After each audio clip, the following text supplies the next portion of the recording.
आज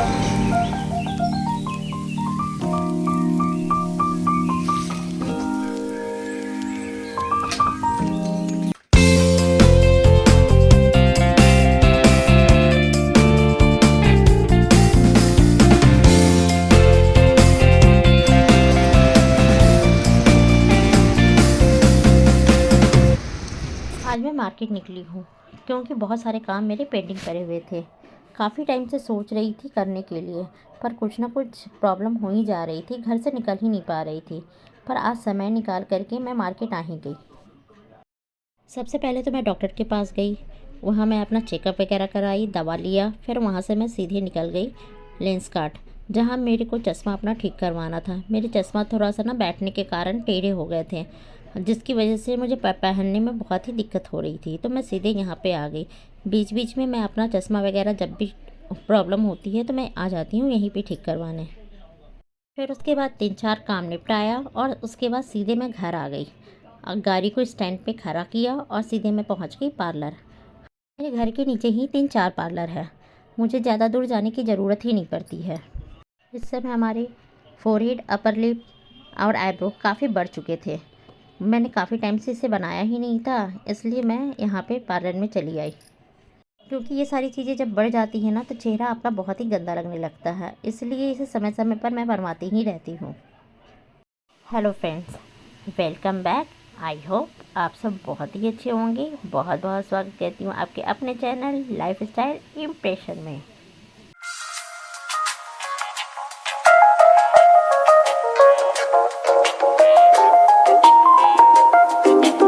पार्लर से निकलने के बाद मैं सीधा आ गई रिलायंस फ्रेश, क्योंकि मुझे यहाँ कुछ थोड़ी बहुत शॉपिंग करनी थी। रिलायंस फ्रेश मेरे घर से थोड़ी ही दूर पे है। काफ़ी टाइम से पिज़्ज़ा बनाने की सोच रही थी, तो यहाँ आ गई पिज़्ज़ा का बेस लेने। बहुत सारी सब्जियाँ इस समय घर पे पड़ी हुई थी, तो इसलिए मुझे ज़्यादा कुछ लेने की ज़रूरत ही नहीं थी। सिर्फ मोज़रेला चीज़ उठाऊँगी और यहाँ से सीधा मैं पिज़्ज़ा बेस बन लूँगी। कभी कभी कोई चीज़ें घटती है ना तो मैं सीधे यहीं आ जाती हूँ, क्योंकि यहाँ यहीं पे मुझे ज़्यादा कुछ जाने की ज़रूरत ही नहीं पड़ती है। सब कुछ मुझे यहीं मिल जाता है। इस तरह शॉपिंग सेंटर खुलने के कारण ना बहुत चीज़ें लाइफ में आसान हो जाती है। हमें अपने सामान के लिए ना सब जगह जाने की ज़रूरत ही नहीं पड़ती है। सब कुछ एक जगह अवेलेबल होने के कारण हमारा टाइम भी सेव हो जाता है और हम लोगों को थोड़ा सा मन भी फ्रेश हो जाता है। पर एक चीज़ यहाँ पे गलत ये हो जाती है कि जो छोटे मोटे दुकानदार होते हैं ना, उनका काम बहुत ही ठप पड़ गया है। क्योंकि जितनी भी लेडीज़ हो या जेंट्स हो, सब लोग ऐसे ही जगह से शॉपिंग करना ज़्यादा प्रेफर करते हैं। उन लोग से सामान बहुत ही कम लोग लेते हैं, जिसकी वजह से उनका काम बहुत ही कम चलने लगा है। आप लोगों से मैं एक बात ज़रूर कहना चाहूँगी कि छोटे मोटे दुकानदार से भी आप अपनी शॉपिंग करते रहें। आप यहाँ से ज़रूर ख़रीदते हैं, पर उन लोगों से भी जो इतनी देर इतनी धूप में बैठते करके अपना सामान बेचते हैं, उन लोग से भी थोड़ी बहुत चीज़ें आप लोग ज़रूर लिया करें, जिससे उनका बिजनेस भी ग्रोथ करे।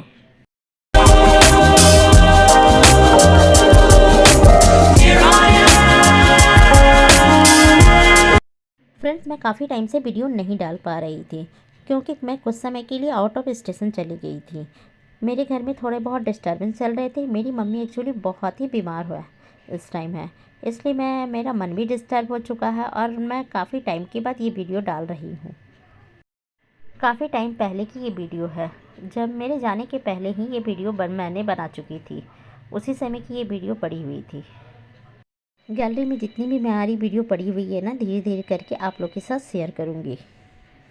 मैं ज़्यादा कुछ सामान वहाँ से तो ली नहीं थी, सिर्फ पिज़्ज़ा बेस और मोज़रेला चीज़ ही बस लेकर आई थी। ये 2 दिन के बाद का वीडियो है।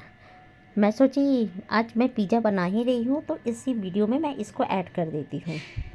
हमारे यहाँ ना पिज़्ज़ा और ना ज़्यादा बर्गर लोग पसंद ही नहीं करते। ना मेरा बेटा पसंद करता है और ना मैं ही पसंद करती हूँ उतना।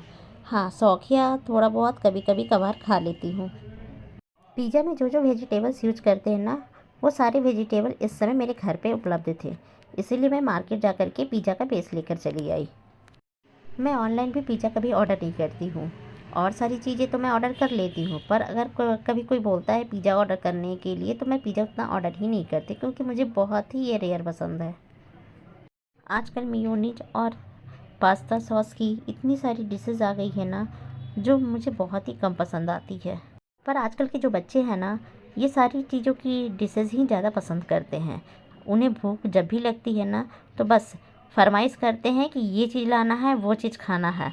ये सारी मिक्स की हुई चीज़ें ही उन्हें ज़्यादा पसंद आती है। पर हम लोगों को जब भूख लगती थी तो घर में जो भी बना पड़ा रहता था, बस हम लोग वही खाते थे। या ये कह लो कि सब कुछ टाइम के अनुसार ही होता है। सबका अपना अपना टाइम आता है। आजकल के बच्चों को ये सारी चीज़ें ही पसंद आती है और उस समय के बच्चों को वो सारी चीज़ें ही पसंद आती थी। सबसे पहले मैंने पिज़्ज़ा बेस को हल्का सा गर्म कर लिया। उसके बाद मैंने उसके ऊपर बटर लगाया। फिर mozzarella cheese, soya sauce, pizza sauce जो भी था डालना, मैंने उसे डाल करके उसके ऊपर से मोज़रेला चीज़ को थोड़ा सा क्रश कर दिया। फिर जो भी वेजिटेबल्स मैंने कट करके रखे हुए थे उन सब चीज़ों को उसके ऊपर लगा दिया, जिसमें से स्वीट कॉर्न, शिमला मिर्च, मशरूम और ग्रीन वेजिटेबल्स, प्याज, टमाटर, सभी चीज़ों को अच्छे से उसके ऊपर सजा दिया। एक ही कलर का बस शिमला मिर्च मेरे पास था तो मैंने उसे ही कट किया। मेरी जब सारी सब्जियां अच्छे से ऊपर से सेट हो गई, फिर इसके ऊपर मैंने मोज़रेला चीज़ को अच्छे से क्रश कर दिया। फिर ऑर्गेनो और काली मिर्च को अच्छे से बुड़क करके फिर मैं इसे ओटीजी में बेक करने के लिए रख दी।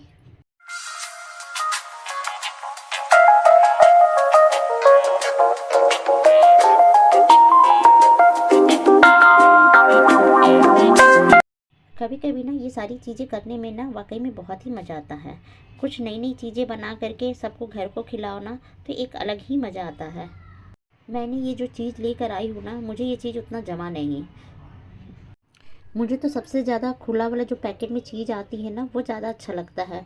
बस पैकेट से खोलो और उसे बस इसके ऊपर डाल दो, तो वो मतलब अपना अच्छा चीज़ी फ्लेवर अच्छा आता है उसका।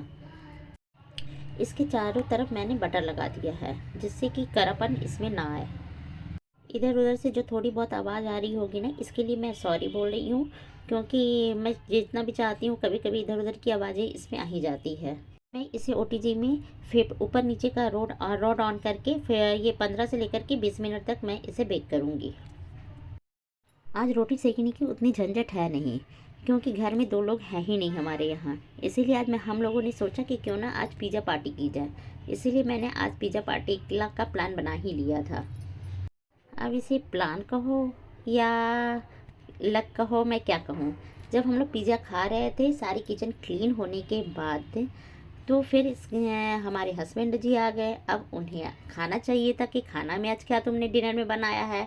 तो हम लोगों ने बोला कि आज हमने पिज़्ज़ा ही बनाया है। तो फिर क्या था, उनका पिज़्ज़ा से तो पेट भरने वाला नहीं है, तो फिर उनके लिए हम लोगों ने फिर बाहर से खाना ऑर्डर किया। जब घर में हर लोगों की पसंद अलग अलग होती है ना, तो फिर कुछ चीज़ें फेस करनी ही पड़ती है। क्या आपके साथ भी ऐसा ही होता है?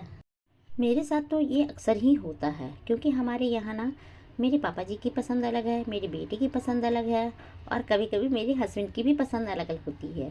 तो इन सब चीज़ों को मेरे को बैलेंस करके ही चलना पड़ता है। पर क्या करें, इन लोग का ख्याल अगर नहीं रखेंगे तो कौन रखेगा। अगर इन लोग को खुश रखेंगे तभी तो हम लोग भी खुश रहेंगे। लो, हमारी पिज़्ज़ा बिल्कुल ही रेडी हो गई है। तो मेरे साथ साथ आप भी पिज़्ज़ा को एंजॉय करो। तो फ्रेंड्स, ये था आज का हमारा ब्लॉग। आई होप आपको पसंद आए होंगे। चैनल पे नए हैं तो सब्सक्राइब ज़रूर कर लीजिएगा और शेयर करना बिल्कुल ना भूलें। अपना ख्याल रखिए, अपनों का ख्याल रखिए। इसी तरह मिलते हैं नए और इंटरेस्टिंग वीडियो के साथ। तब तक के लिए थैंक फॉर वॉचिंग।